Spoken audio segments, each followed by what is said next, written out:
of the, oh, okay, so do I need to start all over again because just the recording has started? Okay. Hello, everyone. Good afternoon, good evening, depending on where you are.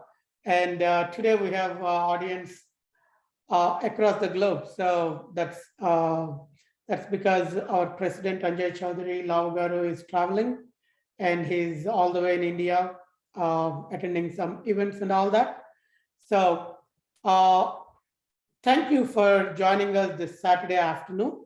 And this is one of the very important topics that we usually miss. Many people usually miss to get awareness or get some knowledge about the drugs and how they have used, how to identify them, and things like that. So today's session is mainly geared towards parents to help them out in terms of identifying how to deal with and all that. And we have a stellar presenter here, Deputy First Class Kevin Ferraro is going to be presenting. And we have also with us our very honorable Sheriff Ron Freeman, Sheriff of Forsyth County, Georgia, and he's going to say a few words for us. And before that, let me ask our President, Anjay Chaudhary Lavagaru, to start a few words and kick off the meeting, and then we'll go to Sheriff Freeman and Deputy Ferraro. Thank you, everyone. Chaudhary Garu, please. Yeah, thank you, Sriram. I want to make sure you can hear me, right? One last time. Yes, yeah, we all can hear you. Okay, yeah, and a warm welcome and good afternoon. And as Sriram mentioned, I'm in India. It's almost early in the morning, 12:35. So yeah, as Sriram mentioned, this is very useful, and I really feel that probably one of the need of our topics. Definitely, I would like to thank both the presenters, and they have abundant knowledge, and they have done this before. So I remember, I believe I was part of one of the prior presentations. Mm-hmm. There's a lot to take back and to create awareness among the parents, of course, first of all, and then the next generation, I guess. So, first of all, if we need to do that, we need to know what are all the facts related or surrounding, drug and its awareness, and how to identify drugs and, whatnot, all the topics related to take back and then make use and to take the leverage of this invaluable presentation. It's not just a presentation, but I think it's more than that. So I would like to thank, there are a few core people. Without their help, we couldn't make this happen. So Sriram, really, as you see, he's one of the key for this presentation. Of course, Venkat Mesala, Southeast RVP, Bharat Madineni, Hitesh, and Rajesh Shampala, and of course, not the last but not the least, our Raja Kaskurti, who is a community service coordinator, who is on top of getting all the invaluable topics and every other aspect of even community service today that would cater to our audience, Telugu people in general. So without much delay, let's jump into the webinar/seminar and take advantage of it. You all have a good day. So back to you, Sriram. Thank you. Thank you, President Anjay Chaudhary Garu. And now I would request our beloved Sheriff Ron Freeman to say a few words and kick off the event, because he has got tremendous experience in a lot of areas. So let's hear it from him. Sheriff Freeman, it's all you, sir. Sriram, thank you, Mr. President. Thank you for having enough interest to do this. Look, if you want to know the most important thing to make sure that our kids don't fall into the use of drugs or fall into some kind of substance or abuse or habit, the number one thing is having active parents, nosy, active, and engaged parents. So you've already got the first part, and that's fantastic. If we can't care enough about our kids, then I don't know why we're doing the things that we do. Most of us probably on this call are parents. If we weren't, it might not have the same meaning to us. I wish that I could tell you great news, that drugs were almost gone and drug abuse was almost gone and those kind of things. What we have seen in the past 2 years, 2.5 years of the COVID pandemic is a resurgence in the use of heroin, a resurgence in the use of methamphetamine. We see cocaine, we see all drugs, particularly prescription pills. We've seen a resurgence in that. We've seen an uptick in overdoses from childhood age to the 70s, adults to children. Look, almost 90% of the illicit drugs in the United States are brought across the Mexican border. And that's not some disparaging remark about people of Mexican heritage. It is a statistical fact that drug cartels are running drugs from Mexico and Central America through Mexico into the U.S. And unfortunately, Atlanta is a major hub for that. So there is no shortage of drugs from that. So I'll leave with a couple other things, and I'll turn it over to Kevin because he has all the specifics that we'd like to talk to you about today. Mm-hmm. Number one is why Atlanta is a hub. Understand that our Johns Creek Forsyth Drug Task Force, Forsyth County Sheriff's Office, we target drug dealers who sell dangerous drugs to our kids. No matter what case we are working on, if we get information that someone is selling drugs to our kids, we drop every other investigation, and that becomes our top priority. I wish I could tell you that there's great news in that rarely happens. But I will tell you, just a few weeks ago, our drug task force arrested a young 19-year-old man living in his parents' home, probably a $700,000 or $800,000 home, who was knowingly selling fentanyl-laced pills. Fentanyl is the stuff that's killing everybody. Okay, fentanyl is the stuff that makes heroin look like it's weak. And he knew it, and not only was he selling it, he was trying to get people hooked on it, and was giving them instruction on how not to overdose on it so that he could sell more to them. And in the undercover investigation we were doing, was telling us he wanted us to help buy more. He thought we were buying drugs from him. Of course, we were, but just to arrest him. But he thought we were going to be some customer of his, and he wanted us to help him expand his fentanyl market. That's next door in Johns Creek, and it might as well be Forsyth County, and it could have just as easily been Forsyth County. So Kevin, I know we'll talk about. So as parents, let me tell you right now, the number one way outside of your own medicine cabinet that kids are getting drugs, and I can't pick up my cell phone because I'm on my cell phone, but if I could, I would hold my cell phone right now. The apps on your cell phone that your children are communicating with each other with, okay? It's not Facebook. It's not Facebook Messenger. That's for us old people, right? It is their cell phones and the apps. And there can be hidden apps on the phone. There can be apps that erase messages after so many seconds or so many minutes, those kind of things. That is how drug dealers and users or people who are consuming drugs are communicating now. That's how drug deals are being set up. As much as we want to trust our children, and I do, I'm blessed that I have two great kids. They're both adults now. One's married, one just graduated college.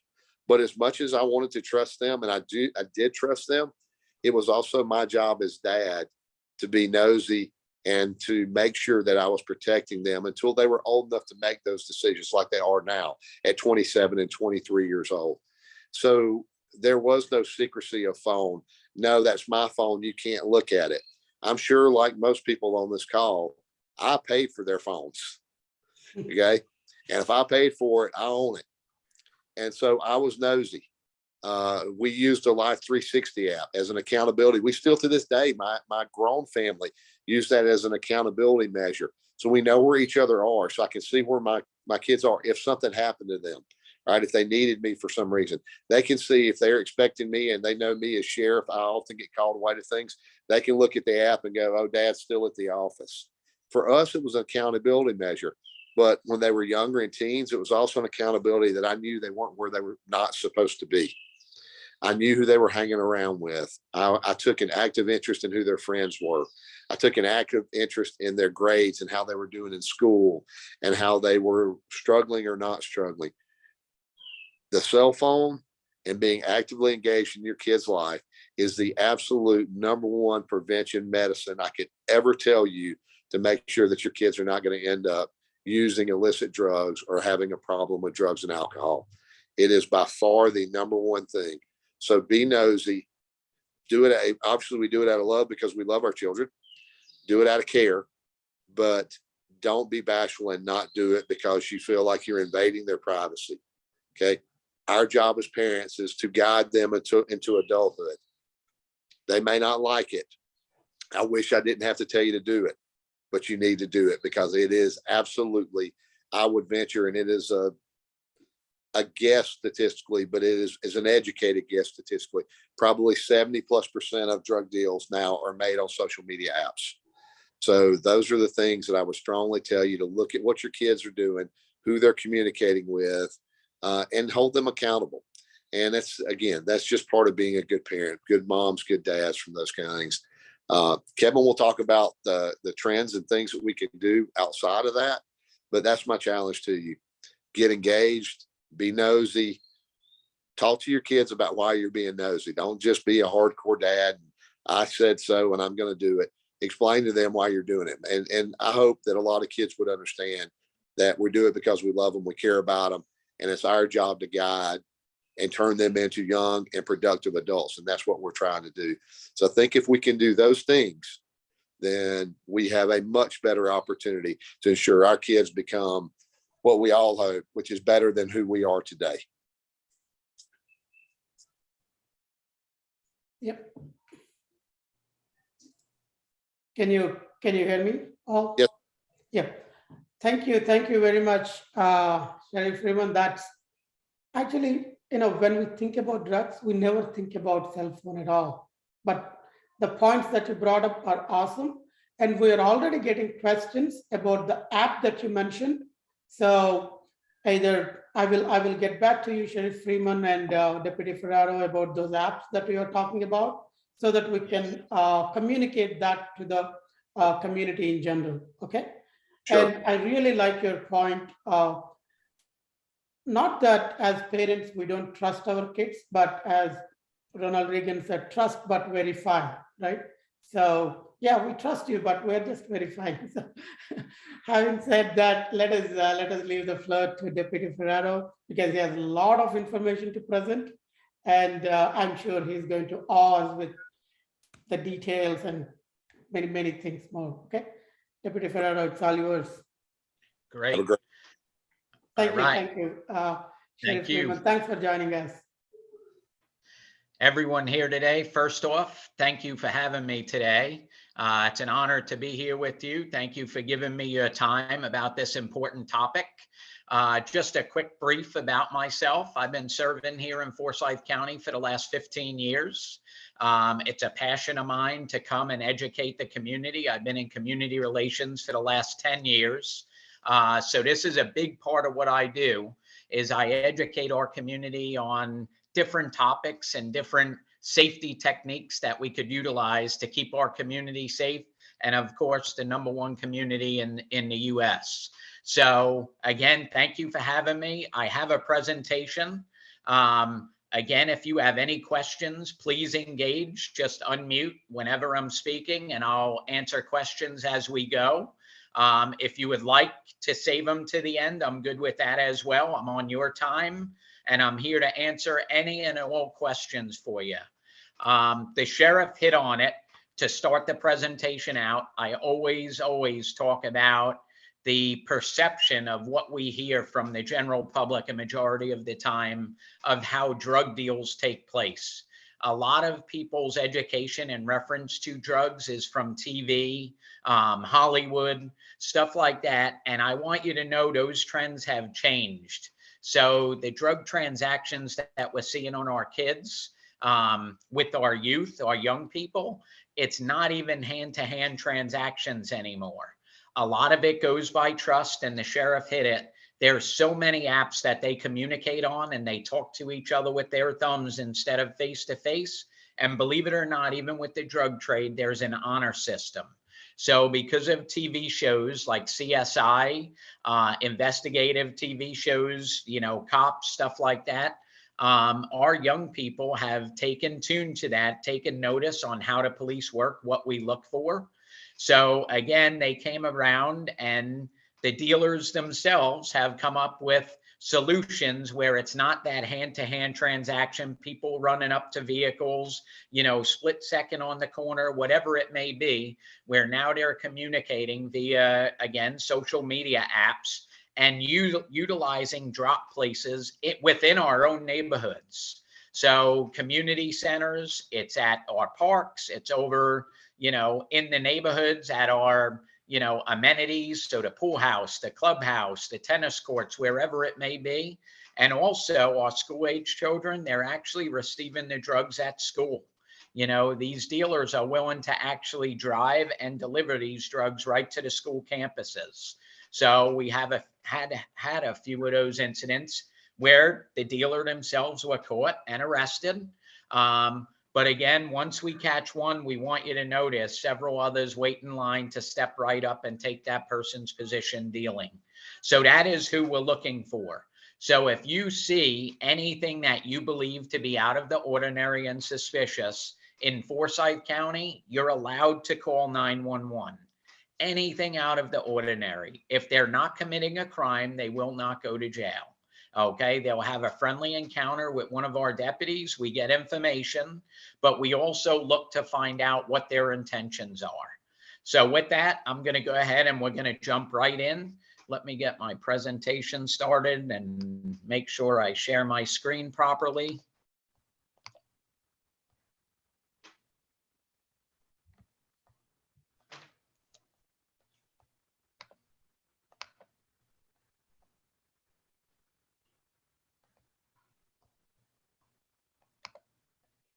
Yeah, while you're sharing, Deputy Ferraro, I just want to say one thing to the audience. If you have any questions, feel free to type them up so that I can either organize them and read it to Deputy Ferraro so that he can find a spot to answer them. Okay.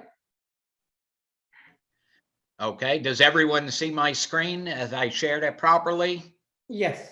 Yes. We All can right. see your screen. So again, we're going to jump right in. Some of the drugs that we commonly find in Forsyth County is no different than any other community.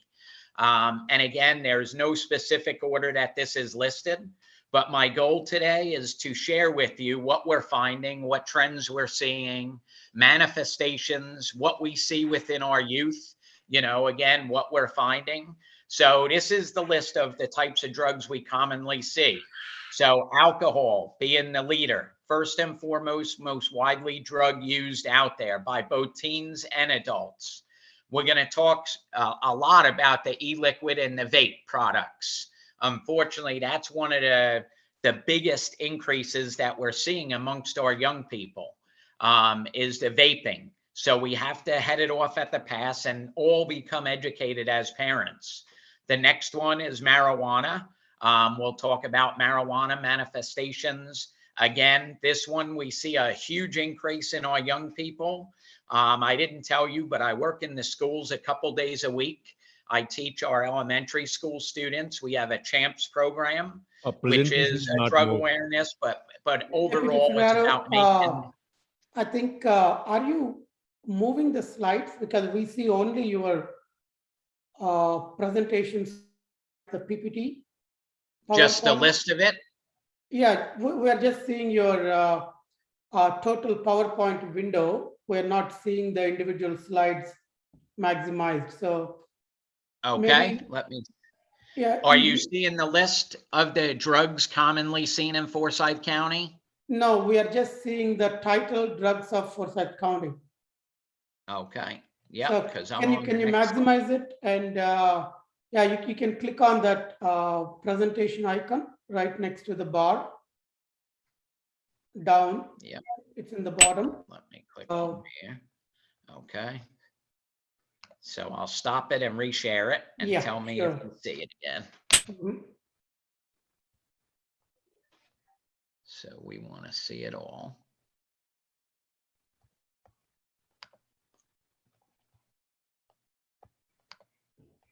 Okay. Do you see the list on it now, the types of drugs commonly seen? No, you are not sharing the screen yet. Still not. Okay, hang on. It's showing sharing on my side. Oh, really? Okay, that is interesting.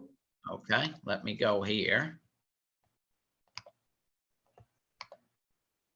Yes, now it is trying to share. Yeah.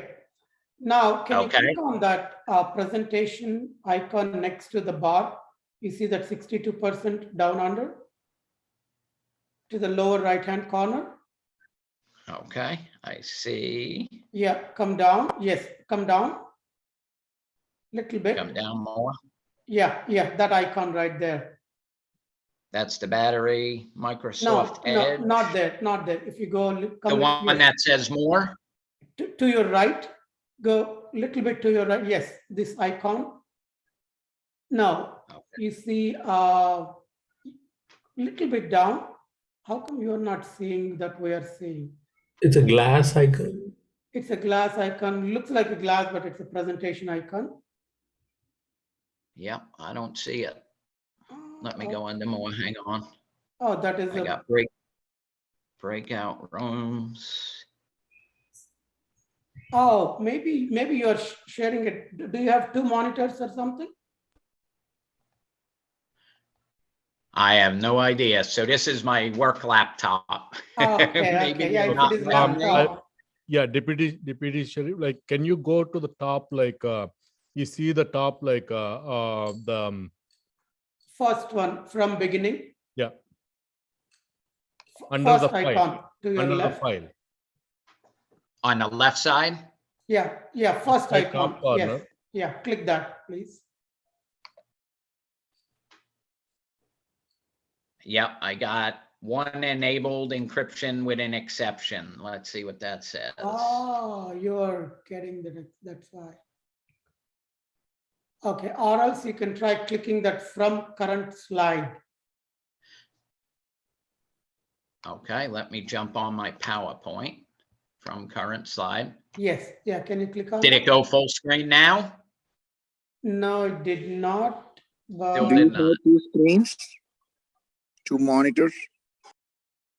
I only have one monitor.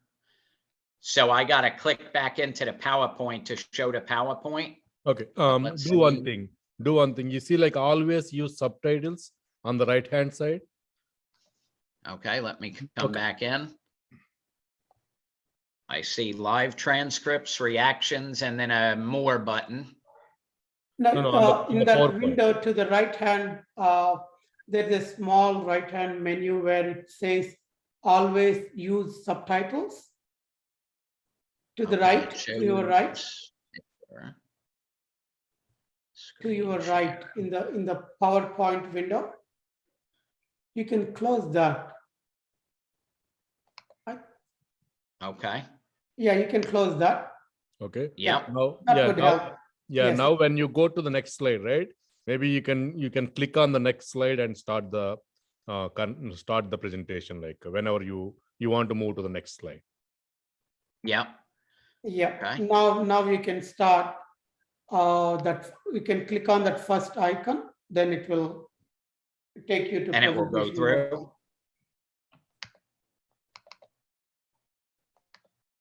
Yeah, I think this is yes. Yeah, click on that icon, please. Let's Are see. you on it now? Because I can't Oh. see the picture of the Zoom call when I have the PowerPoint going. Right. But I think we can leave it there in the interest of time. Yeah, we And- can read it. Yes. Yeah, because Okay, looks like so you're you getting can see some it there error. and I'll do it. Okay, if you could see it there, I'll do it right there then. So Yes, you could yeah. see, okay, We can Can see you it, no see- problem. So go ahead. Yep, yep, I could do it that way then. I sure. apologize. I don't know why it's not letting me share the entire PowerPoint. No problem. Yep. So I was going through the list just real fast. Again, we're no Sure. different than any other community, and I'll hit each topic individually as well. Mhm. But again, we're going to be talking about alcohol, e-liquid, and vapes. We're going to talk about marijuana. The sheriff talked about the prescription drugs, MDMA and LSD, which are party rave drugs. That's the party scene. We'll talk about them. Methamphetamine, cocaine, and heroin. And again, this is what we see here in Forsyth County, but I also want you to know we're not immune to anything. You see fentanyl's not on my list because fentanyl is an additive, and it's cut with a lot of these drugs. So we'll talk about it a little more as we get down and dirty. So again, talk about alcohol first. If you see on my presentation, we have a couple pictures here that we chose just to show you how the big alcohol companies, the big brewing companies, what they're doing is advertising to young people. So you can see, first and foremost, alcohol is the most widely abused drug out there. And they have vodka bottles that and flavored vodka in reference to Pop-Tarts is the one that I showed as the example. So I want you to know a majority of the high schoolers, scary statistic, but 8 out of every 10 students have said that they have tried alcohol within their lifetime. And this was unsupervised outside of mom and dad. So as parents, I want you to know, where do you think the kids get this from? It's right from the refrigerator that's out in the garage. It's right from the refrigerator within the home. When the adults have alcohol and they're drinking in front of the kids, our kids imitate us. So a lot of the time it's found right at home, and that's where it begins. You know, most of us who are adults right now have had an alcoholic beverage throughout our lifetime. But I want you to know, here's a scary statistic. When we talk about young people and our children, the statistics are showing this number going down lower and lower. So right now, we're between 12 and 13 years old is when some children will begin to experiment using alcohol. And again, they're taking it right from their home, from mommy and daddy. So this is important for us to know and take note of. Because again, if your kids are hanging around people who, young kids who are making bad choices, they may be exposed to this. And this is something I'm teaching as young as the 5th grade, so 11-year-olds, before this decision comes. But it's important that we reinforce this at home. The dangers of alcohol, again, a young person's mind is not fully developed till 23 to 26 years old. So when we're talking about young teenagers starting to consume alcohol, it's definitely affecting their brain development. That's what studies are showing. So we need this information shared at home, as well as the continued programs with the sheriff's office and the schools in the schools. So that one I bring right up because that is the most widely used, and a majority of young people are going to try it by the time they graduate high school. Again, statistics currently show about 80%. So 8 out of every 10 kids. Next slide up. We're going to, any questions about alcohol, by the way? Okay, going to move on. E-liquids and vaping. I'm going to hit this one pretty hard because we're seeing a substantial increase with our youth. So can you guys see the pictures of the vapes? I want to make sure you see in my presentation. Yes, we can see the pictures. Okay, excellent. So with e-liquids and vapes, as we go through, you could see on that first one, I was showing one of the most popular ones that we see coming online, which is Chronic. So Chronic is a vaping juice. And as you could see, the label on that jar right there, there's no ingredients. We don't even know what's really contained in Chronic juice. So it's a vape product, and I want you to know there are millions of different products out there. And again, there's a lot of easy ones that disguise where they actually look like thumb drives. So one of the most popular ones and one of the original ones is called a Juul. So if I have any vapors out there, a Juul looks like a USB stick, an extended USB stick. And actually, to charge the device, they plug it into a USB. So this is how kids are hiding it from their parents. They will have the device plugged in right into their computer, and parents will have no idea what it is. Well, with a vape product, what it is, it imitates tobacco, number one. So a majority of these are used for the drug nicotine. And with nicotine, these contents, and a lot of people aren't aware, but the dangerous contents found in vape products, and I'm going to start with tobacco and then move on to the THC or CBD, which resembles marijuana. It's the additive and the chemicals in marijuana to get people high. But starting at the beginning, the tobacco product, the nicotine, what most people don't realize is these products contain 3 to 5 times more concentrate of nicotine than your average cigarettes. Talking to the community and speaking to our kids on a daily basis, I could tell you that they are not afraid of nicotine. Statistics are showing us, again, a substantial increase in use amongst our young population, our school-age kids. Right now, we're seeing a huge abundance in middle school, believe it or not. So if you have middle schoolers, we need to make sure that they have the updated information, that they're aware. So where we are right now, first and foremost, in 2020, during the pandemic, a new law was put in place in reference to tobacco products where the age limit was raised to 21. So now people have to be the same age as consumption for alcohol to use tobacco products, to purchase them. The nicotine is one of the most addictive drugs out there, and it doesn't get a lot of drive because, again, we have a lot of people, a lot of parents who smoke cigarettes. So they don't see this vaping of nicotine as a big problem for a few different reasons. At the beginning, it was labeled as a safer alternative to smoking. Well, statistics now show us we don't even have the long-term effects, but the statistics now show us vaping. So if someone starts vaping as the first entry into tobacco products and the entry into utilizing and using the nicotine drug, it is way more addictive. So our young people's brains are primed for addiction, and they're going with 3 to 5 times the amount of nicotine than if they were smoking cigarettes. Here's what went good. We're seeing a decrease in actually smoking cigarettes amongst our school age population. The problem is the alternative, which is now most of them are moving to vaping because they believe it's safer. Vape products were not developed for the start of utilizing nicotine products. So this is super important for us as parents to make sure we educate our kids to let them know vaping is not safe. Okay, it has everything that smoking a cigarette would. And again, a higher concentrate leading to way more addiction. So we need to make sure our kids are educated.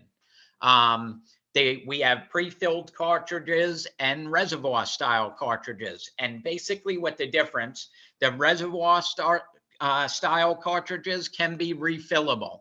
So the big companies, again, like Juul, they have a vaping pod, right? And the pod itself is already filled and there's no refill. They have to purchase another pod to utilize the Juul cartridge. When we talk about the reservoir style, which is what a lot of the kids fall back to because they could put any type of vaping liquid within this device, which I'm about to show in just a minute. So we're seeing a bigger number of kids using the reservoir style than we are actually the Juul style, which is the pods themselves. And again, the reason being is they could refill it with any other juice or vaping products that they receive. If you look down below right there, here's our startling statistic of where we are. Studies right now are suggesting 1 out of every 3 high school students vape on a frequent basis. So this isn't just trying it. This is a young teenager, right, utilizing vape products. 1 out of every 3 kids. That's a startling jump from if we were talking about tobacco products in general. And again, when we talk about the additives and what they're actually putting into it, that's even more scary. So in the picture on that slide right there, you could see, again, these companies are 100% going after our children and target marketing our teenagers, right? So if you look at that, there's all different types that they could get. right? But now there's flavors where it's like bubblegum flavored. So they could get mango, watermelon, peach, strawberry, lemon, you name it, any flavor they want. And it doesn't smell like tobacco, which that's what most parents are looking to find. If their child is vaping, they think they're going to smell the odor of like a cigarette, a tobacco smoke, and we do not. It smells exactly like the flavor of the vape that they're utilizing. So again, you'll get a peach aroma, you'll get a watermelon aroma, or those type of odors. And that's why it's so hard to find out if our kids are using. This is where the sheriff mentioned, and I could tell you the biggest thing towards prevention is going to be in your child's business, right? The only way to keep them safe is knowing what they're into. So we got to put that privacy concern, because that is the biggest debate when I deal and talk to parents. A lot of parents say, well, I want to trust my kids. They have the right to privacy. I haven't seen anything. And then when they catch it, it's already too late, because of how addictive these vape products are right now with the levels of nicotines that our kids are putting into our body. So to put it into perspective, and again, just more pictures for when I'm speaking right now, this is what we see with the THC additive. So when we talk about vaping, our kids are now vaping marijuana. And a lot of parents have no understanding of what we're talking about when we say vape marijuana. So yes, marijuana is still being used by our young population. Again, it's the #1 illegal drug used by teens. However, now they're hiding it and disguising it even more from their parents, because it's utilized in a vape product. So a vaping device. And again, the juice is laced here with THC, which is the chemical. It's the psychoactive ingredient from marijuana. And again, what the kids don't realize, and honestly, what most parents don't even realize, is the percentage of potency that we're seeing in these vape products are causing kids to have medical episodes. So again, more and more studies are being done, because these products are fairly new. In the state of Georgia, any amount of this THC liquid, any amount of vape product, so it's vape juice with THC found within, is a felony.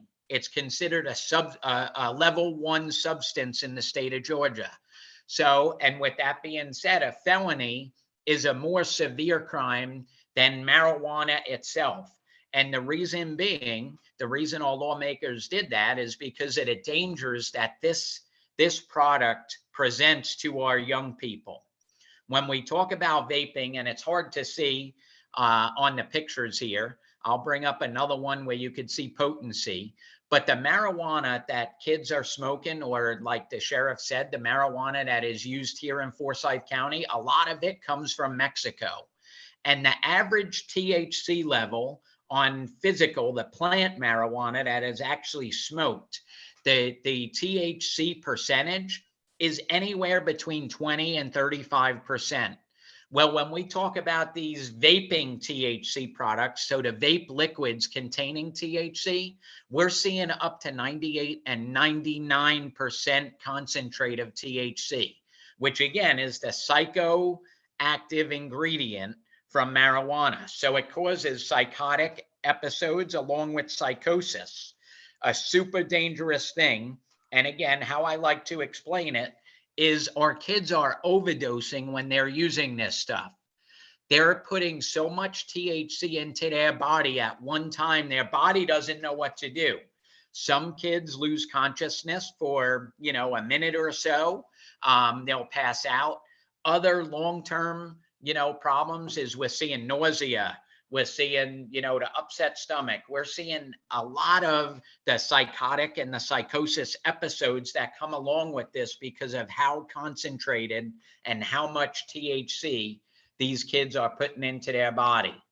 So just talk about this for a minute. I want to talk about Reddit. So these are quotes from Reddit, which is a website that kids will go out on and post, very similar to social media without an app. And you could see with the chronic juice, which is one we see, very popular brand. And again, I want to make sure I reiterate, it's not always chronic. You know, there are millions of different products that imitate. And again, it's a mix of chemicals that our children are putting into their body. But you can see what this child wrote.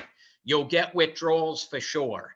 Okay, showing how strong this chronic juice is, that they're getting withdrawal symptoms where they start to shake, they sweat profusely. Again, the upset stomach, the nauseous feeling, all of that comes with it, along with massive headaches. So you could see in this one, they tried it at a 1:9 ratio with the flavor to juice ratio. And they got high on this for 30 to 60 minutes. So using this chronic laced THC vape product, it gave them a high for 30 to 60 minutes. And then it tells you the next couple times was good. But then after a few times of using, they got the symptom of like a heavy chest, an elephant sitting on their chest where it was hard to breathe. Lightheadedness comes with it, sweaty palms, and then the after effect, again, the worst withdrawal symptom of all drugs is the feeling like crap afterwards, you know, and you could see this kid explained it as a bad panic attack. So this is straight from our kids' mouths, and a lot of people don't realize, a lot of parents don't understand the dangers that are presented. So it's important. And you could see the list of products on the picture I have up right now. It's endless. You know, unfortunately, it's readily available. Our kids are very tech savvy, so they jump online and they can find this stuff anywhere. Even sites like eBay, Facebook Marketplace, you know, sale sites, OfferUp, you name it. These are listed out there for kids to purchase. So, and that's how they get away from that minimum purchase age of 21. They could present any age they want online and usually get whatever they want. So that's important for us to monitor. So a lot of people ask, a lot of parents want to know, how do they identify a vape product that has THC on it? So here's a slide just to, again, give you an idea. A lot of this branding includes QR codes. So what we suggest from the sheriff's office, and actually this came from our narcotics unit, the way that they identify if it's THC laced vape product to see if it's THC juice and contains any THC content, there's QR codes on a majority of these types of products. So scanning the QR code could bring you back to the manufacturer site to find out the details. This helps law enforcement, the next bullet point on that slide. It helps us when we're trying to make charges. Because as I mentioned earlier, if we find someone in possession of a vape juice that contains THC, it's a felony. So we have to know what charge we need to charge people with, what crime, and this helps us. We even utilize that QR code on the products. Now, again, there's going to be several that have no ingredients listed. It's just a name, and you cannot find what's in it. And again, we need to reiterate to our kids how dangerous that is. We don't even know what we're putting into our body. I like to share in our high schools, again, I'm aware of the worst one that I'm aware of. We had 15 students share a vape product in the gym prior to school starting. All 15 of them ended up having some side effects. So a few of them got lightheaded right away, got a headache, felt a little nauseous, but we had 5 of them actually pass out in the gym during this incident. So that's a third of the kids that tried the vape product where it affected them differently than their other friends. Out of the 5, 3 of them had to end up being transported to the ER because their heart was no longer beating at a normal rhythm. So again, these products are a makeup of all different types of chemicals that our kids are putting into our body unknowingly, of how dangerous it could be. So this is super, super important for us to educate our children on dangers. Again, just a couple more quotes that I like to share with you, because we need this to get to our children. You know, they wouldn't recommend anyone to start with it. because you do, and you can see it, the withdrawals of headaches, anxiety, insomnia, all of it comes with the use of vaping. So again, I'm here to tell you, if you see what can a parent do, or how does a parent recognize if their children are using? If you're seeing a change in behavior, it's the time to start having conversations with your kids. Like, what changed in their life making this behavior change? If you're seeing them getting frequent headaches, having major anxiety all of a sudden, again, all different types of cravings.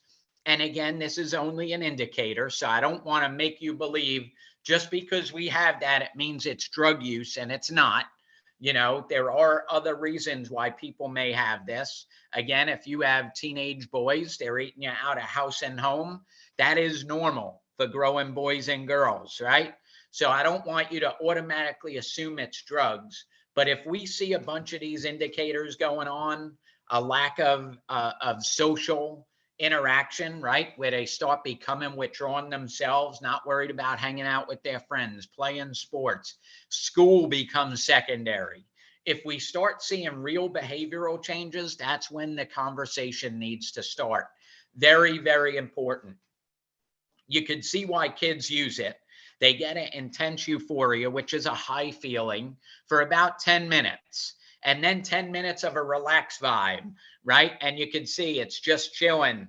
And then all of a sudden they get the tiredness, they get hungry, right? That is the side effect of the THC laced vaping products. So again, that's something we see, and you can see how fast it starts hitting them. Onset of these effects is about 15 seconds. And this is straight up from a user. So important that we recognize these symbols, right, and these signs when our kids are using. So here's some of the vape juice I was alluding to. So CBD oil, the vape products look like that too. Has a dropper where they can measure how much they're putting in. And then if you see on this one, we're talking about the synthetic. So synthetic cannabinoids or cannabinoids have been known to cause large overdoses on large scale events on school campuses nationwide. And what we're talking about, again, is they're sharing amongst our teens, and synthetic meaning it's man-made. So it is not the derivative straight from the marijuana plant. Okay, a lot of the synthetic stuff, and we're seeing the side effects initially, and they're pretty fast. You can see the altered mental state. 82% of the time our kids are receiving an altered mental state. That's one of the effects of the vaping of the e-liquids, especially the synthetics. The nauseous or the vomiting, 49%. Seizures and shaking, again, this is a side effect that they can't control and scares them the most of the time. Because again, with the overdose, if it's THC, meaning they took too much and overdosed, they are experiencing seizures 27% of the time. The loss of consciousness, 25% of the time. And then another big one that comes with the vaping juice, especially the THC laced or CBD laced, what they're seeing is 23% hallucination rates. So again, you can see this stuff is really having an effect on our child's lives, you know. And unfortunately, when they get high, how getting high works is they usually will never receive that same high after the first hit.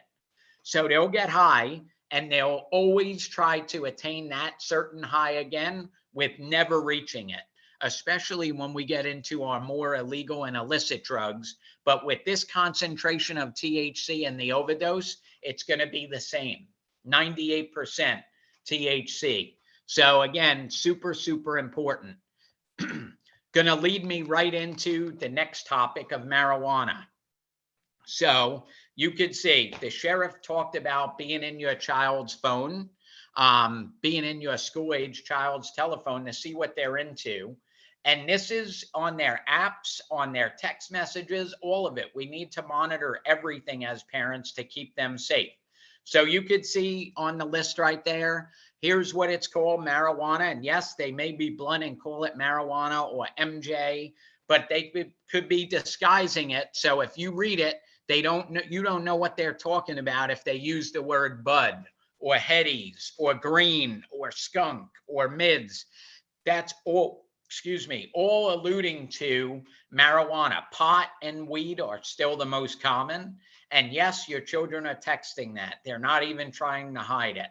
So it's important that we go in and we monitor our kids' phones. And if we see any of this lingo, right, or pictures of paraphernalia of what I just showed you, we need to have that tough conversation and ask what's going on. Early intervention is our safest mechanism to prevent long-term recovery, and addiction. Addiction is real, right? And it starts with the vaping that I just talked about, alcohol products, and all these illegal drugs as well. So it's important that we receive and we get early intervention for our young people. So marijuana, if you don't know, it's mainly smoked. A majority of the time it's smoked. So I'm going to go through and just show some pictures of what it looks like for those that have never seen it. A lot of parents, when I educate, or even when they call me, when they think they found marijuana in their child's room, their book bag, or whatever it may be, if you look on the top left corner of that slide, the pot leaf or the marijuana plant leaf, that's what most parents are looking for. And that is not what's contained in marijuana. What you're going to find is what's right below that picture on the bottom left. That's what it looks like. And it's the dried up flowery buds from the cannabis plant. And that's what gets smoked. And again, includes the THC chemical that gets our kids high. You can see on the top right, that's a smoking device. And again, comes in many variations. So please don't look just for this device. All different colors. I've had kids hide them right in plain view in their bedrooms, and parents had no idea what they went into. The child disguised it as they were into glass art or blown glass art, because this is known as a bowl, right? And it could be used for more than just marijuana. I want you to know methamphetamine could be smoked through this device. Crack cocaine could be smoked through this device. We're going to get to dabs in a minute. So this device is just a smoking device out there, sold right at our local gas stations, unfortunately. So now we have strong ordinances in Forsyth County, but our kids could cross right the county line and find anything they want. But again, that's a smoking device. The bottom right side picture, I want you to pay attention to this. So this is the remnants of what we will find if our children are smoking marijuana. And I want you to know the kids discard this right in your garbage can at home. So these are the stems and the seeds. The seeds are known to give headaches, so no one likes a headache, so they remove the seeds from their marijuana. And again, this is a way the dealers, it's an additive, just part of it, because they're breaking the stalk, right? So it's the branches off and putting it in a bag to sell to our kids, and it increases the weight. Now, again, our kids, another telltale, and I think I have a picture coming up, but is a grinder. So they grind this up, and the seeds and the remnants of the stalks is what's discarded. That is not smoked. All they want is the dried out flowery buds. That's it. That's what the marijuana is that they're smoking. So again, if you see stuff like this bottom right-hand corner being discarded in their bathroom, garbage pail or garbage can in their bedroom if they have one. And some of the time this is just left out and parents have no clue what it is. So if it looks like seeds to a plant, you need to start having conversations. You can see how creative our children are. So again, with the likes of social media and everything else, a normal Coke can. So in this one, it's a Sprite can. This is a homemade smoking device, and they disguise it. They throw this right away with the recycle in your home. So they punch holes on the top. That's where the marijuana is pushed on the top left picture. They dent the can, punch a hole with a pen, punch a hole in on the side. They put the marijuana in the middle. They light it up and they inhale all the smoke through that pinhole by his thumb on the left. So right there, you could see the smart water bottle was made into a bong, which is a smoking device. So they add a little bit of water on the bottom. A lot of this we see ratchets, so a socket set. If you have sockets go missing, make sure you're asking your kids, because that's a frequent thing we see with sockets, from a ratchet set being used to place the marijuana in, so it don't go right into the water on a bong. Bottom left, you can see that's a joystick, a Nintendo 64 joystick that this kid created and turned into a marijuana smoking device. Again, this was right in his bedroom, and this is a picture from Forsyth County. So again, they're right out in front of their parents, and the parents have no clue what's going on. And then you can see the apple. It's the same premise as the Coke can. They just make a hole in the top of the apple down and punch another hole in the side. You could see where they put the marijuana up top. That's where they'll light it, and they'll inhale the smoke down on the bottom hole. So if you're starting to see a lot of apples thrown away, again, time for questioning. Yeah, you know, so again, this just shows you how creative our kids can get, especially using social media platforms like YouTube or Snapchat. They send it to each other, and once one kid uses it, the mass know, especially school age kids. Once one person knows it, everyone knows it within minutes, a click of a button. That's the great thing about social media, but the negative side of it as well. Again, this is the marijuana. If you're seeing these large amounts, so, and I say large, this is dealer size. This is not a user. This means your kid is selling. When we come across people with a full sandwich baggie of marijuana, that is not personal use. You know, typically when we see personal use, you may see like a half of a sandwich bag, a corner, again, a joint, something that I didn't have on here, but rolling papers. But that's something of the past. We don't even see it a whole lot anymore, where the kids are buying rolling papers and everything else. Yep, I took that slide out. But I also want you to know the Philly blunt cigars is another thing that our kids are utilizing. And what they do is they cut the cigar down the middle, right? They open it up, take out the tobacco, and they add marijuana. A very easy way that they disguise using marijuana. So we need to be aware of that. And other things we need to pay attention to when we talk about the use of marijuana. If you're doing your child's laundry and you're coming across like a bottle of Visine, you know, or stuff of that nature, it's time to start answering questions. You know, asking them questions. Why would they carry a bottle of Visine with them? And I want you to know, at being in law enforcement for 15 years, this is a telltale. Do I have a question? Nope. Okay. So the Visine is a telltale sign that they're using, right? So again, it's time to lead to conversation with your child about why. Now, there are reasons. Again, if your child has an eye disorder where it requires Visine, take that out of the equation, right? But again, if they're not, and you're finding them using Visine or carrying Visine, if you get into their car and they have Visine, it's probably leading to you to believe, it leads me to believe they're probably using marijuana. So again, leads us to conversations with our kids. Here's another derivative of marijuana that a lot of people aren't aware of, not as popular also as well, but this is to increase the level of potency. So again, the raw marijuana from here, the flowery buds, the potency is between 20 and 35%. 35 being very, very high-end street marijuana.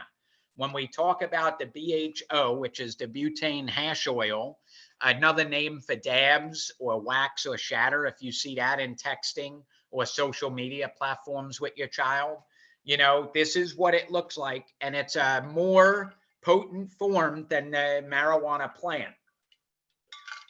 What they do, and normally it's homemade, so it's not done by professional scientists. These are kids that are doing this. and they're extracting the THC, and it ends up looking like wax. And again, telltale for us, unfortunately, yeah, and I don't know why, I don't know the reasoning, but we do see it common with these little silicone cylinders. So that looks pretty big in my picture. I want you to know that's probably a little bit bigger than my thumb. So that orange container, and it's silicone, because this stuff is like wax. It looks like honey. And again, it leads to a overdose a majority of the time when a kid first starts using. So what should parents look for? Well, when we talk about smoking dabs, this is a bong on the right-hand side, but it needs extreme heat.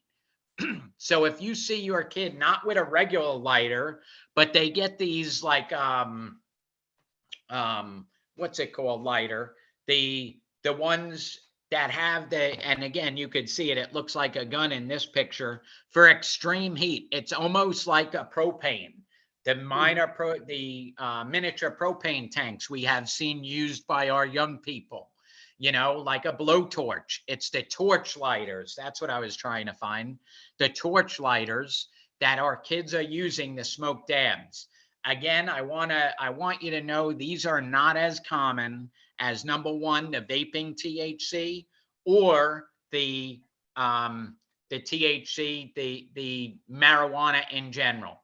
We do see some escalation, but not as often as what we see with the vapes. So going back to the vapes to show you the flavors, here's bubblegum flavor and orange. And if you look on it, it tells you the potency. Hard to see in the picture, I know, but the potency of THC on the caramel, the orange flavored, is 89% THC. Lead for an immediate overdose. Very similar to our dabs. The dabs, that butane hash oil could be 99% potency. You know, super, super dangerous for our kids to utilize. THC manifestations. This is how we can recognize. First and foremost are the bloodshot, watery eyes. This is a side effect your child has no control over. The only way they hide it is, again, they use products like Visine to stop the redness in the eye. However, the next one, that increased appetite, the munchies, is a real side effect of people getting high on marijuana, utilizing the THC. And you can see in my picture, kind of hard, and I don't know your computer screen, but it increases the level and raises our appetite, and it raises our taste buds. So when taste buds are raised, they're not normally noticeable. So if you believe your child was smoking marijuana or THC, any derivative, so vapes or anything that contain THC, if you ask them to stick out their tongue, in this picture, you could see it causes like a brownish tint, brownish greenish tint on the back of their tongue. And that's because all of their taste buds are raised on their tongue where we could see it. Where again, in a normal instance, taste buds are not raised. So if you see it, that's a side effect. Another one that I help with parents, you know, what I tell them about is the eyelid tremors. Again, if your child just came home from a party, a friend's house, and you believe they're high on marijuana, you could just ask them to close their eyes, put their hands down to their sides, and their eyelids are going to be jumping. Their eyeballs are going to be moving like crazy underneath their eyelids, causing these tremors. I like to compare it. If you've ever been stressed out before at work or anything, and you had involuntary, you know, tremors of your eyelid from stress, guess what? THC products do that to our body unprovoked, and we have no idea that it's doing it. Okay, so when you do that with your child, they don't know. We call it the eyelid dances in law enforcement. So those are the manifestations where we could find out if our kids are using. And I know I'm running long, so Sri Ram, if you would tell me, how much time do I have? Yep, you can go ahead. We can easily go half an hour more.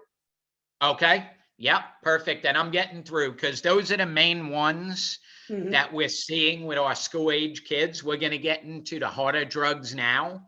But I want you to know with marijuana, before I get down into methamphetamine, controversial statement I'm about to make. But again, doing this for 15 years, raising two teenagers. I have a 20-year-old and an 18-year-old right now.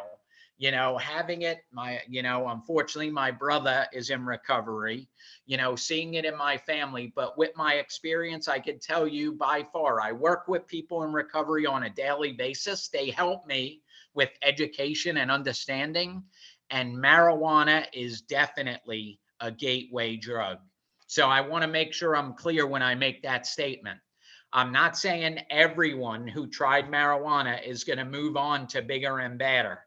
However, now go the other side. When I talk to people in recovery who have been drug addicts, they've been addicted to drugs, they all have the same commonality of starting with their first illegal drug of marijuana. They got high, they liked the way it was feeling, and then they wanted a higher high that marijuana got them, which led them to bigger and badder, which is what we're about to get to right now. So first and foremost, methamphetamine. I want you to know the Meth Project of Georgia did a fantastic job of scaring our kids. Again, being in our schools, talking to teenagers all the time, talking to school age kids, I could tell you a lot of kids are still afraid of meth.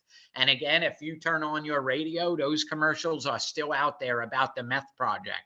So education, reaching our kids and scaring them, fantastic job with methamphetamine. It is still out there, and unfortunately, due to the pandemic and people being isolated, not going to school shut down, we've seen a substantial uptick in methamphetamine use. Now, again, I want to be honest and let you know, this is typically not the drug of choice among school age kids. We see it after high school graduation. So in the early 20s is when we see the methamphetamine really kick. So if you have kids in their 20s, I want you to know that's when we see the methamphetamine start to kick in. Now, again, it doesn't mean no school age kids, but this is not the drug of choice among school age kids. But again, if we see it, if you see these words, here's the nicknames that it goes under: ice, crystal, meth, yellow, crank, fire, glass, speed, shards, and dope. When I show you the picture, you'll understand. The way our kids use them, or way meth users use and consume, is first and foremost, it's smoked. Now, again, as they get addicted to it, that's when it gets to bigger and badder. If we're seeing it injected, it means they are already past the stage of smoking it. And if they're putting needles into their arms with illegal drugs, we're already talking about someone with a severe addiction. I don't know many. Now, again, I will never say never, but I don't know many drug addicts who started and said, oh, I want to inject it to get the highest high as fast as possible.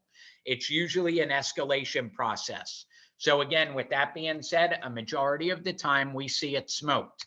So to give you an idea of what it looks like, bottom right is methamphetamine. And you can see it looks like clear rock candy. And I want you to know, sometimes this is how our young people who choose this drug disguise it from mom and dad. They say it's rock candy because it looks just like it. Okay. And you can see why it gets its nickname of glass or shards, right? So the smoking device on the bottom left, that's called a chalet. And what they do is they put a piece of that meth down in the bottom and they heat it up. And they, on the top is where they inhale the smoke. They put their mouth over the top and inhale the smoke. It's called a chalet. So again, not very important to you, but if you're seeing little devices, smoking devices, burnt at the bottom, like on this one right here, it should raise major concern. Okay, I want you to know, young people, one of the big things we see with this is they use light bulbs. So they take a regular normal light bulb, they break the top off and remove the inside. So all it is the glass shaped in a light bulb. And what they do is fill that with methamphetamine, light it up. So they put the lighter underneath to burn it, and they inhale the smoke from the top of a broken light bulb. If you're finding that, definitely have some illegal drug use going on. Super important to pay attention and look. So with methamphetamine, I like sharing effects. I want you to know one-time use of this stuff and your child could be addicted for the rest of their life. Okay, it's one-time use. That's how bad this drug is. So what happens is when they ingest this drug, what happens is all of the dopamine within their brain is released at the same time. It'll be the highest high that they ever receive in their life. And the addiction starts because they always will be chasing that high again. Methamphetamine will go over manifestations and how long, but you could see in the picture. So this lady, this was an 8-year progression. Top left, she looks pretty normal, right? That's her first booking photo.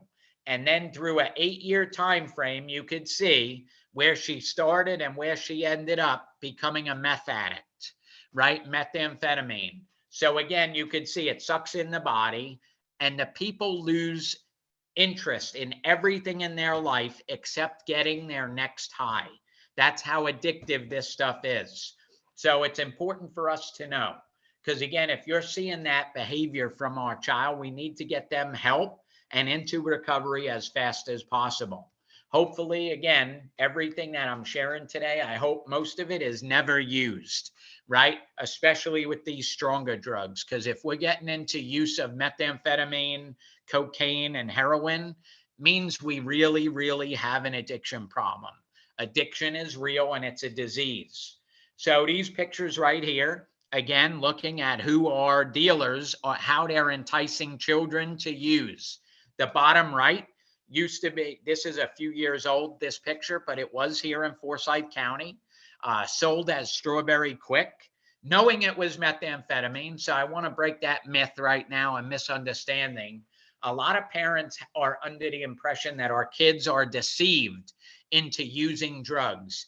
And that is not the case a majority of the time. I will never say never. Okay. However, a large majority of the time, the kids know what they're getting into. They just don't know how to say no to the peer pressure. So we need to make sure we give them an out as parents and letting them know if they're ever in a compromising situation, they could call us to come get them from wherever they are, no questions asked. This way we could save our kids' life from making a bad choice that they know they don't want to make. But again, you could see they're being influenced. Strawberry Quick entices our kids. It looks like candy, right? And it's no different, has no different taste than the methamphetamine on the left. That's just what it is. So people ask, if I think my kids are using, but I don't know, right? What could I do? The top right is a 5-panel drug test that you could go to your local pharmacy and buy. So it's found at CVS, at Walmart. It's found anywhere, Walgreens, the drugstore where you go and pick up your medicine. And that's a 5-panel test. So that'll test them for all different types of drugs, methamphetamine, cocaine. This one also tests for, let me read it right here. So we got amphetamine, cocaine, THC. So this one also will pop if they're using marijuana. And again, they come in all different forms. This is a 5-panel and you test for whatever you want. But if you believe that your child is using for any reason, this is your first step. Make them do a drug test. No doubt about it. That will confirm your suspicion or again, deny. Here's the thing with drug tests. You cannot tell them when. They know how to beat it. It's out there on social media. If you say, hey, I'm going to test you every Friday, or you spend the night Friday, I'm testing you Saturday when you come home. If it's planned, there are ways that they could beat the drug test. Okay, so this is an unplanned, unscheduled event if you're going to choose testing. Manifestation. So if they are under the influence of methamphetamine, first and foremost, their pupils are going to be heavily dilated. So in law enforcement, we always use a flashlight for this. But if you turn the light off and then turn their light on and their pupils don't restrict as normal, it could mean, again, this is an indicator There's reasons. There could be a head injury that occurred that causes this as well. But I want you to know it's based on your suspicion and indicators. If you see heavily dilated pupils, we could have an issue. It could mean they're under the influence of a methamphetamine. The grinding of the teeth, they don't even realize they're doing it because of the next one, the hyperactivity, right? And they're prone to grind their teeth without even knowing it. So if that's a new habit that your child just developed, it could be because of drug use. The irritability, the paranoia, the not sleeping. Share a quick story with you. The worst case that I ever dealt with, I pulled a young lady over, early 20s, and she told me she didn't sleep for a full week. She was up for 7 days straight. And when I tell you she was all over the road, she went from all the way outside the emergency lane on the grass, across 400 onto the other grass and back.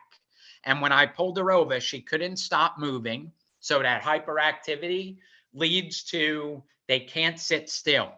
And they don't even realize. She thought, when I was conversing with her, she thought she was sitting still, and I kept asking her to stop shaking her hands, and she couldn't.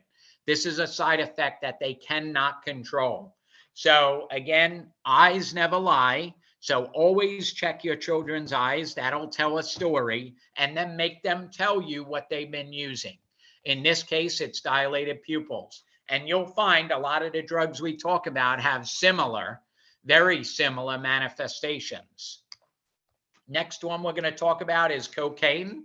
So cocaine, again, I want you to know this is making a big comeback with our college age kids. Again, it's known to keep them awake for the cramming sessions, to study for tests and everything else. One of the things that I've been told here recently from a recovering addict who used to use cocaine while going through college, he told me it actually kept him in tune and focused more when he was high on cocaine in his mind than when he wasn't using. So every testing day, he would use cocaine to intensify his focus. So again, it comes by a whole bunch of different slang. And if you Google this is ever changing. But coke, blow, perico, powder, crack, rock, white girl, snow, girl. If you see that in text messages, social media apps, messages, you name it, then it's referring to cocaine. Again, a majority, large majority in our county, cocaine is snorted. Now, again, it can be smoked, and it also can be injected. At that time, we're talking about a severe addiction where the person don't care that people take notice anymore, notice if they're using or not. Tools of the trade. So you could see cocaine in its powder form on the bottom left. And yes, we see rolled up bills as one of the most common ways that it's used to be snorted, just like in the movies. So if you're finding razor blades laying around, right, with rolled up dollar bills, I want you to know that they're cutting and snorting. Now, again, cocaine most prominent, but they do this with prescription pills as well. So this is important for us to understand. I didn't pass prescription. Nope. So that's coming up. So again, with cocaine, you could see it, another big telltale. If they're smoking cocaine, they use this copper steel wool. And I learned recently why copper, not regular steel wool as a filter, but copper. And it's because they could continually burn the copper to get the smoke, all of the cocaine off of it. And the crack is really what it's called when they're smoking it. It's crack cocaine. So it looks like the picture up in the top, more of a solid form. What they do is put that in the test tube, right? Drop it down. They put a drop of water. They rip off a little of this copper steel wool and use that as the filter. They light it from the bottom and inhale. They suck on the top of the test tube. So people always ask me, where do they get these test tubes? Well, they're readily available in the gas stations. If you ever seen the plastic roses with the test tube bottle at the bottom, our kids know that, not even our kids, our young people and the youth know that's exactly what that's used for a smoking device. They take the little plastic rose out and they use that as a smoking drug device. That's paraphernalia. So again, tools of the trade, that's what we see. If you find that, again, conversation, call us, we could help you out. We're not the bad guy and we don't just arrest people. So if you find it and you are seeking help, not any, again, I get it why people don't call the police in this instance, because it's a crime and they don't want their child to go to jail. But I want you to know, I come out, we counsel, we get them the help they need through networks in the community, nonprofits that do recovery, education, stuff like that. And again, that's our ultimate goal. We realize that just taking them to jail is not the answer we need. Law enforcement has now evolved, especially under Sheriff Freeman, where we want to get these people help. We're sick of the revolving door of arresting, then they're released, and we arrest them again, and they're released and arrest them. Again, that gets old, and we're not helping anyone by doing that. So we have evolved to seek treatment. So manifestations of cocaine. Manifestations, of cocaine. Dilated pupils, very similar to methamphetamine. It's a stimulant, the grinding of the teeth, the hyperactivity, the non-sleeping. It keeps them up, and that's why we're seeing this most prominent amongst college-age kids. Now, again, it doesn't mean no high school, but it's very rare for us to find cocaine in a high school or with a high school age kid. Again, a large majority is we're seeing this as the drug of choice across the nation as well amongst college kids. So eyes never lie. Again, look at your kid's eyes straight in the eye and pay attention and observe, because they never lie. That's our telltale sign on everything. So then we're going to move to the most prominent drug out there, right? And when I say prominent, it's the most well-known, not the most widely used. And that's so important for people to understand. So heroin. I don't know anyone who jumped to use heroin without escalating, meaning going up the scale first, starting at, again, marijuana, and then trying maybe methamphetamine or cocaine. Heroin is usually the last of the last, where they're seeking the highest high they could get. Again, typically addicts by this point, and no one wakes up wanting to be a drug addict. But again, this drug is so powerful. Once they use, they lose every care in their life, anything that was important to them. All they care about is their next high. So it's very important.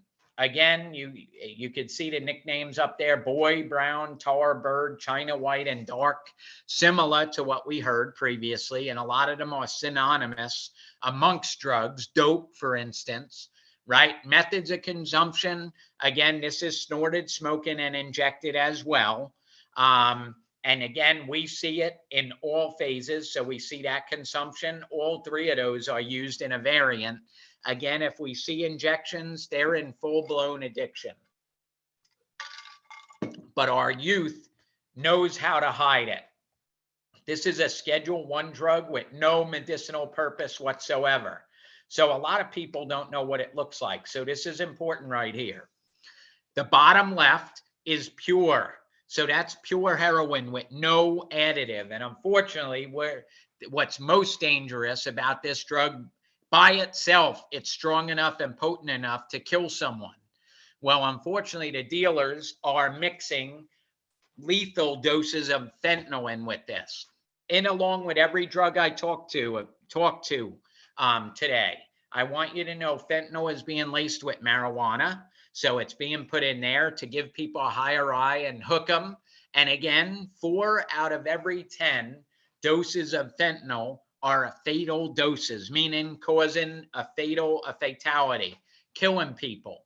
4 out of 10, including our pills, which we're about to get to. But the bottom is pure form, where it looks like white snow, for instance, or again, baking soda is what I compare it to. And the top right is, we call it Nestle Quick, but it has your grayish brownish tint to it. and that's still pure heroin. It's just throughout the process, it got dirty, right? And again, with the processing and everything else, cutting it and how they do it, again, this is what it comes to. So it's the mixture that puts it there. In our area, we see more of the brownish gray than we do the white, the pure heroin. However, both of them have the same potency. So I want to make sure we're clear with that too. They're both lethal. Tools of the trade, again, if full-blown addict, we're seeing syringes, you're seeing dirty spoons, cotton balls. I'm about to get to that one too. Very important. And then we're seeing like a tourniquet. So rubber bands, we're seeing cut bra straps to use as a tourniquet by users. So if you're seeing stuff like that, you definitely need to start asking questions, right? It could be full-blown addiction that they're hiding for you by injecting. Here's the scary part. They inject between their fingers, so there's no injection site that you're going to see. Between their toes, through their butt. And again, even so, you know, within the last year or so, a common thing was in the corner of the eyeball. That's how much an addictive this drug is. People will put a needle into their own eye to try and disguise their use. So again, very, very addictive drug, and they lose everything. The change of behavior is everything they're looking for. Parents constantly call me and ask, I'll see track marks once my kid uses. So I have that picture there of what a track mark looks like. That is a collapsed vein. That's from someone injecting drugs. Absolutely. However, this does not come out of one use. Okay, this is a prolonged use utilizing the same vein. And then it finally bursts, and really it's an erupted vein, right? So it can't be used anymore. It's basically dead. So the track marks do not come immediately. I'm going to show you the picture of an injection site in a minute. So in law enforcement, the droopy eyelids, this is the manifestation we see. The constricted pupils, you can see their pinpoint. And again, even with a light or dark, it doesn't change. The eyes never lie. Okay, so that's something to pay attention to. The constricted, the droopy eyelids, we call it the scene of The Walking Dead. And again, I have experienced it where talking to someone, they will literally fall asleep, sleeping, snoring, standing up. And it's very similar to narcolepsy is what it looks like, where they're mid-conversation, they fall asleep for a few seconds and wake right up like they never fell asleep. Scariest thing that I ever experienced. You know, talking to someone, I call them the Walking Dead. And again, track marks is after extended use. So that's what we're seeing. The MDMA and the ecstasy. So these are party drugs, Molly. Here's what they look like. And you can see, who do they entice? Our youth, our young people. So they look like convectionate hearts. We have pill presses out there that are sold. 100% legal, by the way. Legal for someone to buy a pill press. And then they put illegal drugs, right? So ecstasy, a party drug. You know, our Molly, the bottom left is Molly. So you could go to the drugstore and buy these capsules and fill them with any substance you want. In the bottom form, that's Molly. Again, a party drug. These are the drugs that kids will take to lower their inhibitions, right? They go out there and it puts them in, it's high frequent, causes hallucinations, but a euphoria where they don't care about anything. But it's short term. These last about 6 hours. So when they get high on this, it's about a 6-hour high. And again, it's to 100% lower their inhibitions. So their morals go 100% out the window. So your rave parties and everything else, these pills are sold. Here's the scary thing. These pills are super cheap, as low as $6 a pop. So your kid could go and get high for 6 hours, right? And again, it only costs them $6, which unfortunately in a affluent county like Forsyth County, that's not hard for any child to find. The LSD stamp. So again, along another party drug, you know, we see these at concerts a lot after people have attended the concerts. So a live music, festivals, stuff like that, the stamps, and you could see the size. They're minute. They're smaller than your fingernail, right? As you can see the fingertip on the bottom left. And what they do is they just put this stamp that has a couple drops of LSD on it, and they put it under their tongue and they consume it that way. And again, you could see it's provoked, hard to see in the picture here, right? But that was SpongeBob, there's Superman, you could see the Avengers and everything else. So designed to entice kids, and it causes a high. The manifestations of all those drugs, again, super dilated pupils. They hallucinations is one of the biggest side effects that most of them will say.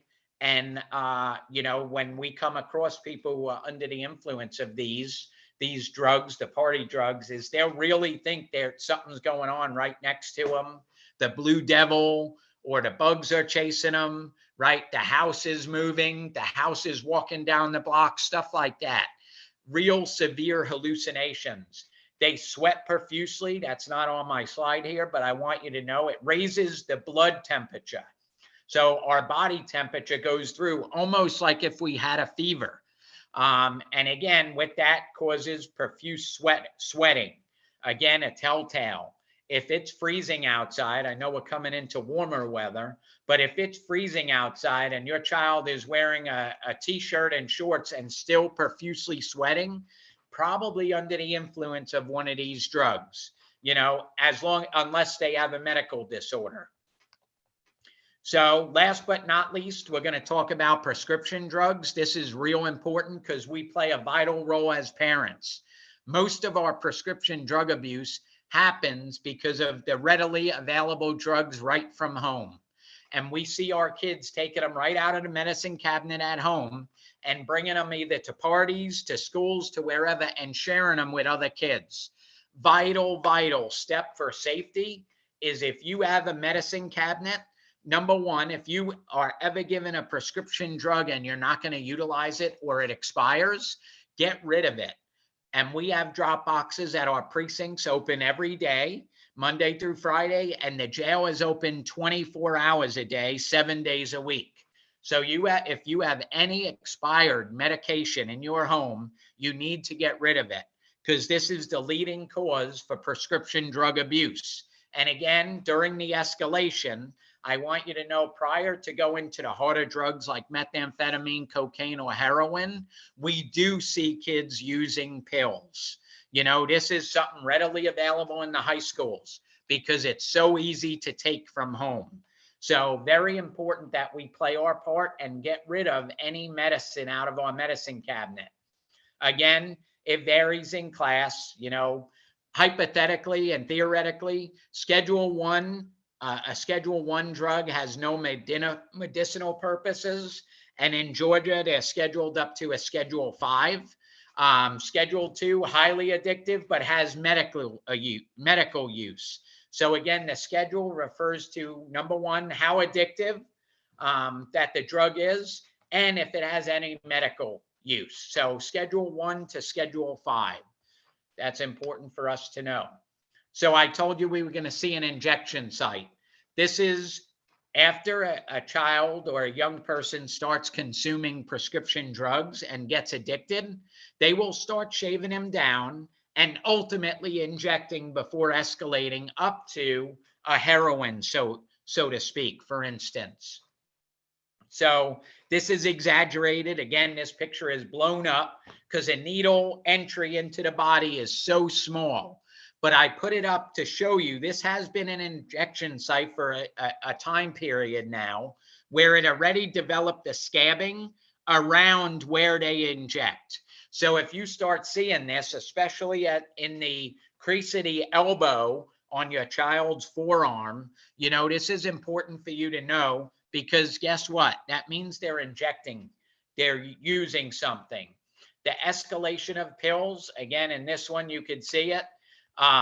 Again, go from injecting, we see smoking pills. Again, tinfoil is a telltale because they put the pill on there, they burn it, they're inhaling the smoke from the pill, and they're chasing it around on the tinfoil, causing the black snake marks. So again, if you're seeing burnt tinfoil, it's not just pills. It's used for marijuana. It's used for crack, cocaine. So again, a lot of these paraphernalia are used amongst all different drugs. Hard to tell you exactly which one it is without having the drug itself. But these used dirty spoons, again, an addict, when someone's using, they tend to lose the importance of hygiene. Their hygiene takes a big downfall pretty fast too amongst use, even before full-blown addiction. So if we're seeing the lack of showering, not using deodorant, not washing their hair, not this, again, odds are it could be induced due to drug use, because we see that. So cleaning up after themselves starts to go away as well. Initially, they'll hide it, and then they get to the point where they don't care anymore. They just care about getting high. So those are tools of the trade that we see. Again, talking about our young, and this was in no order, by the way, but I want you to know robo-tripping is real. So even cough medicine, getting off of the illegal illicit drugs, we're getting to what's in your medicine cabinet at home, readily available. And when I talk about this, I want you to know what we see most is they'll take Robitussin, and they call it triple C's or DXM, right? But your cough medicine that you have at home, what they'll do is take the whole bottle and mix it in with a Gatorade, and they'll drink it that way. This way it's disguised. And what they're doing is they're feeling a little bit of the euphoria from the alcohol found in cough medicine. Well, what we're finding and what studies are showing now, if this is a drug of choice, right, because it's the only one readily available amongst our youth, when they do it, they're prone to have the common cough or the common cold for extended periods of time. Very hard now with the pandemic and COVID, right? Because it's very similar symptoms as the common cold. So very hard to decipher. But if you notice that your cough medicine is going missing in a expeditious manner and no one's been sick, you need to have the conversation, because robo-tripping and triple C, it's common. If you see that word being used, that means they're mixing cough syrup, a full bottle, by the way. It's not just a one dose. They're taking a whole bottle and mixing it with Gatorade or a beverage. It could even be an energy drink. So common of what we see. And they're using all kinds. So I know I put the pills in the top right. That's not what's used in the robo-tripping or triple C. And what we're seeing is this down on the left, the liquid form. And yes, they are targeting. They may even ask you to go get the cough medicine that has codeine. So codeine is one of the main ingredients they're looking for to get that high. Again, when we talked about the HGN, that's something in law enforcement where it's their eyes. So when they go across, moving their eyes is not in a nice, smooth fashion. And the sweating profusely is a side effect of utilizing cough medicine. So robo-tripping. And then last but not least, I want to end up with the synthetic marijuana, because this is still out there. Not as prevalent as it used to be because of the local ordinances.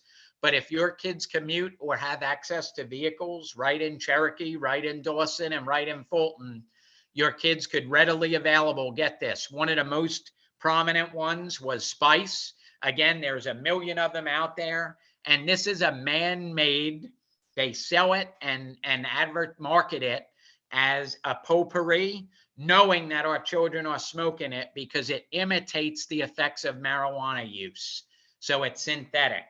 And again, unfortunately, around the country, we have seen young people actually fall out and die after one hit of this stuff, because all it is a mixture of chemicals, as dangerous as the vaping. So that's all I have. I know I took a little longer, and I want to thank you guys for giving me the opportunity to speak and educate. I only hit the highs. So if you have any follow-ups after today, please reach out. I'm here to answer everything and anything with my experience and my network in the community to help our families here in Forsyth County. But again, thank you so much for having me today and joining me on a Saturday afternoon for this vital information for keeping our kids safe. Thank you very much, Deputy Ferrero. It's a lot of information. I'm It sure, is. as we say, the moment it is presented, we only get 50% of it. So we are getting some questions. What I will do, Deputy Ferrero, is I'll compile those questions, probably send them to you, so you can answer them, and we will propagate them to the community. Okay? Fantastic. Yes, that'll be fantastic. Mhm. Again, thank you everyone for giving me your time today. I hope I enlightened you. I didn't scare you. Parenting is not easy, right? So, and I tell parents all the time in the school, happy parenting. There's no book on being the perfect parent, and drugs do not discriminate. That's the sad fact. Every socioeconomic scale it hits, even when we're part of our kids' lives, they could experiment and find themselves in a compromising situation. Right. So with that, again, I just want to say thank you for being gracious enough for giving me your time on a Saturday. Thank you very much, Deputy Ferrero. And yes, we will reach out to you later on if needed. Okay. Thank you. Thank you for your time. And thank you, everyone. Thank you, Raja and Venkat and everyone who helped for this event to make it possible. And probably we'll have some more events in the future. Okay. Absolutely. Thank you. And everyone have a great rest of your weekend. Thank you. Bye. Bye, everyone. Bye now. Bye. Mhm.